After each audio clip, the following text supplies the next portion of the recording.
এবারে ready chicken কষা। Chicken কষানো হয়ে যাচ্ছে, রাত্রেবেলা রুটি দিয়ে খাওয়া হবে। এই যে ঝমঝম বৃষ্টি পড়ছে, মনে হচ্ছে কিছু একটু ঝাল ঝাল রান্না করি খাই, তাই চিকেনটা বার করে ফেললাম।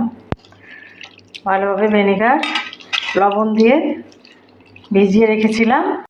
এই যে কত বাজে জল বেরোলো। হ্যাঁ,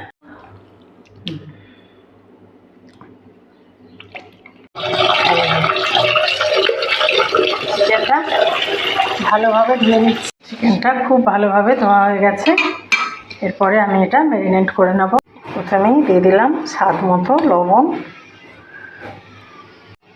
দিয়ে দিলাম লঙ্কা গুঁড়ো, হলুদ গুঁড়ো, দিয়ে দিলাম ধনে জিরে গোলমরিচের, কিছুটা সর্ষের তেল এর মধ্যে দিয়ে দিলাম। দই জমে আছে, তাই দইটা একটু পরে দেবো। চিকেনটা ভালোভাবে মেখে নেব হাত দিয়ে। টমেটো দিয়ে দিলাম, এটা দিয়েও ভালোভাবে আবার মেখে নেব। দিয়ে কিছুক্ষণ ঢাকা দিয়ে প্রায় 1-1.5 ঘন্টা এর মাংসটাকে আমি ঢাকা দিয়ে রেখে দিলাম। 1.5 ঘন্টা পরে কড়াই গরম করে নিলাম। গরম হয়ে গেলে তার মধ্যে দিয়ে দিলাম সর্ষের তেল।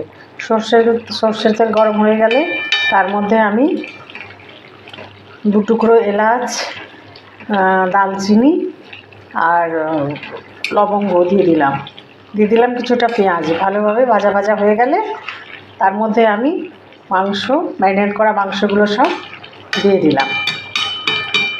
এইভাবে ধীরে ধীরে কষানো হয়ে গেলে আবার আমি শেয়ার করব বন্ধুরা।